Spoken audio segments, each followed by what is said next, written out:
Yes, my dear friends, welcome back to the channel GH247 News, wherever you are, ladies and gentlemen. Thank God it's Friday. Yes, it is Friday. And guys, as you can see the flag, you know what we are about to talk about. This is GH247 News. Wherever you are around the globe, especially you in the diaspora, you are in South Africa, you are in Ghana, Nigeria, or anywhere on the continent of Africa, you are highly welcome. Please share the video, like the video, and let me hear from you in the comment section. South Africa and xenophobic attacks, the news is not going anywhere. A lot is still happening. Yes, AU president was in Ghana this week, the past few days, and he has spoken. And I'm here to give you few things that he has said. Ghana's own president also commented on the issue again. Ladies and gentlemen, now, South Africa themselves, they are crying. A lot is taking place. And hey guys, I also want to remind you, before Ghana's independence, there was a declaration by Osajefo, Dr. Kwame Nkrumah, the first president of the Republic of Ghana, who championed the African Union, the African unity. Yes, I'll bring you his voice notes, a video, and all that he said. What is it that has gone wrong that Africa, from 1957, that Osajefo Dr. Kwame Nkrumah made such a declaration that we are still here struggling? We are still struggling with African unity. Ladies and gentlemen, this is Osajefo Dr. Kwame Nkrumah, Ghana's first president, making a declaration on our Independence Day. He said the independence of Ghana is meaningless unless it is linked up with the total liberation of the African continent. With the total liberation of the African continent. Was the African continent liberated? Yes. Have they gained the independence? Yes. They've gained independence from the colonial rule, colonial masters, but have they gained independence mentally? No. Because as far as I'm concerned, we still have that colonial master mindset. Ladies and gentlemen, now let's go back. I want you to listen to what the AU president had to say on his visit to Ghana. Before then, this is what a South African had to say. Jacinta and her fellow gangsters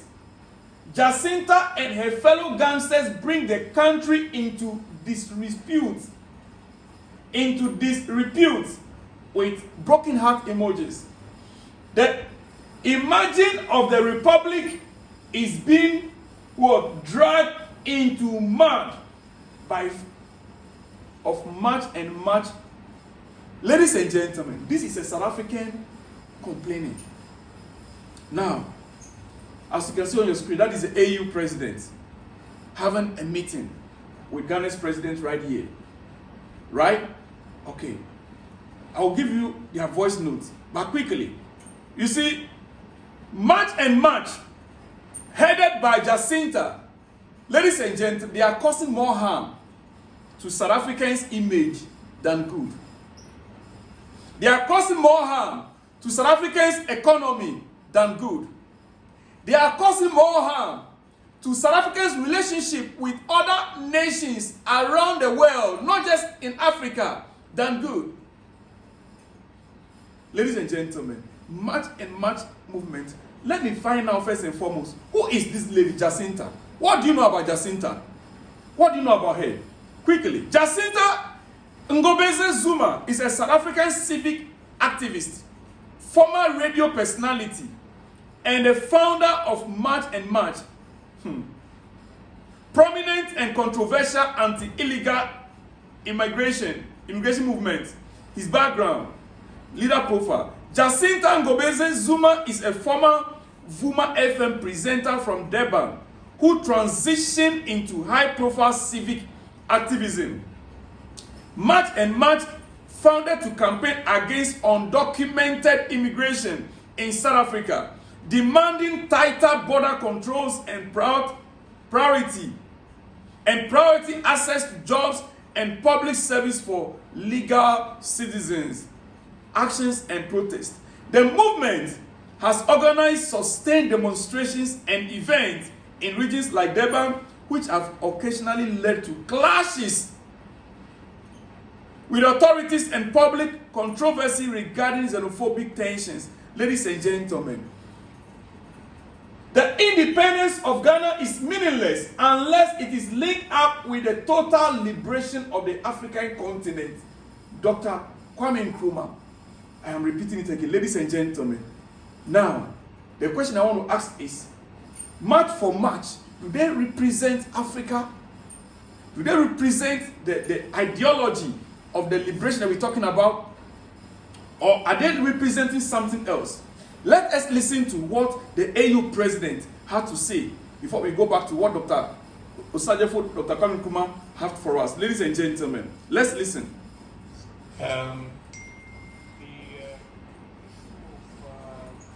Xenophobic attacks on Africans, not only Ghanaian.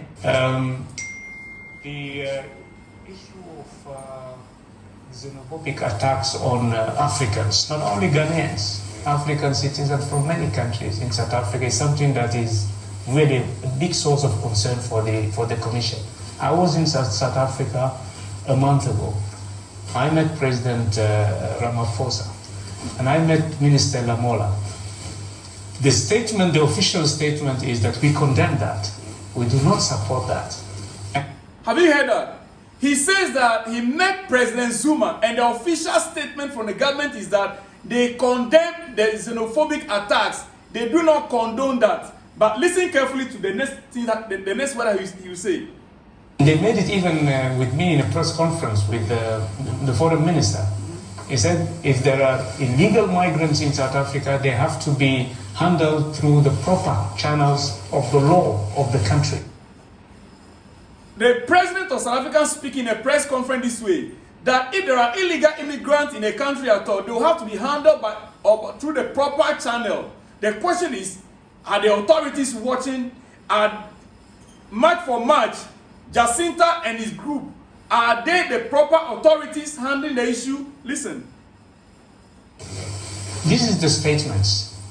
But at the same time, we see that these people who are harassing, our African fellow citizens are free to do whatever they want. That's terrible. That's something that, sometimes makes us very sad. And sometimes you see people in uniforms just watching. Sometimes you see people in uniform, that is police officers, who are to enforce the law.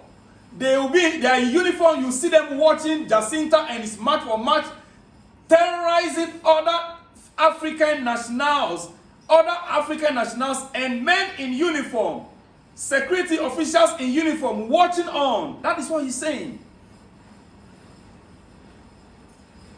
Next to them and they see and yesterday I was watching the news. A Mozambican lady was destroying her own shop, so that she do not, leave it to these people who are coming to, take it over. She was destroying herself, her shop. She has been working there for 20 years. So the human cost of this situation is terrible. But we will take it over, Your Excellency. We will not keep silent. We talk to our brothers in South Africa. You see, he's there assuring the president of Ghana that the AU will take it over. He said he saw a day before then a Mozambican woman destroying her own shop. Why? She doesn't want to leave those things in the shop for the South Africans to take over. It is a pity. Do you know the economic value of those items? Now let's move on. I will not take much time any longer.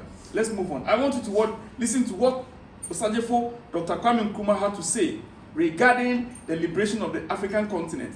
I want you to listen now. That colonialism and imperialism may come to us yet in a different guise, not necessarily from Europe. We must alert ourselves. Listen again. That colonialism and imperialism may come to us yet in a different guise, not necessarily from Europe. You see, not necessarily from Europe. Not necessarily from Europe. it will come in different guise, it will disguise itself and come in a different form, not necessarily from Europe any longer. That is what we are seeing from South Africa. This was like a prophecy, and it's now coming to pass. We must alert ourselves to be able to recognize this when it rears its head and prepare ourselves. This mid-20th century is Africa's. This decade is the decade of African independence. Forward then to independence. To independence now. Tomorrow, the United States. Tomorrow, the United States of Africa. This was 1958. This was a declaration made by Ghana's first president, Osagyefo Dr. Kwame Nkrumah. Ghana did all this, fought for the independence of Africa. Ghana did all this. This man, he spent so much money, of Ghana's own money, to liberate many countries in Africa. For those of you who don't know, he is the only man that had ever became president of two different nations at the same time. Yes, he was a president of Guinea, at the same time Ghana's president. He had his presidential villa in Guinea, even till today. That property was donated to Ghana government recently. When he operated from as the president of Guinea, at the same time being the president of Ghana. You can tell me, which president do you know that ever ruled two different nations? Ladies and gentlemen, let me just end it here. I have one more video to play for you, and I'll end it.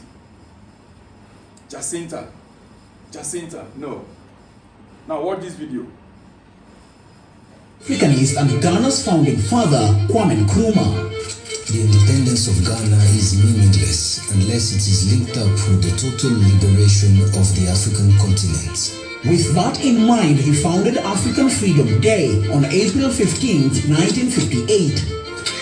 5 years and 10 days later, it was superseded by African Liberation Day, which marked the launch of the Organization of African Unity, a precursor to the African Union. However, Nkrumah quickly learned the OAU would not be enough to liberate African people from neo-colonialism. For that to happen, he believed Africans worldwide should come together and join organizations that fight for African liberation. African Liberation Day continues to push home its Pan-African message, and we urge you to enjoy the day and embrace the struggle. Ladies and gentlemen, let me just run it up here. I brought up all these videos to remind South Africans that our forefathers, they fought to liberate the African continent. Our forefathers, they fought, including Nelson Mandela, including your own Nelson Mandela, who was in prison for 27 years because he wanted the freedom of South Africans.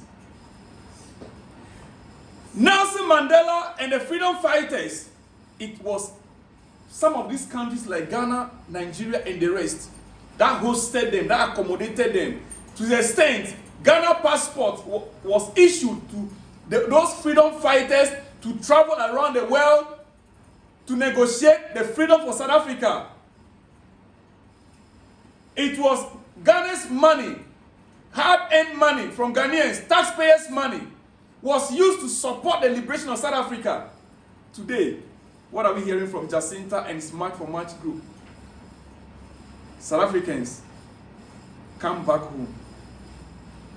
Jacinta, come back home. March for March. You see, President Ramaphosa and his government, this is the message for you. You still have an opportunity to correct the wrong. Yes, you have an opportunity to correct the wrong. And it has to be now. Because things are running fast. And it's going to go against you. I'll see you guys on the next one when you see me. Shalom and peace.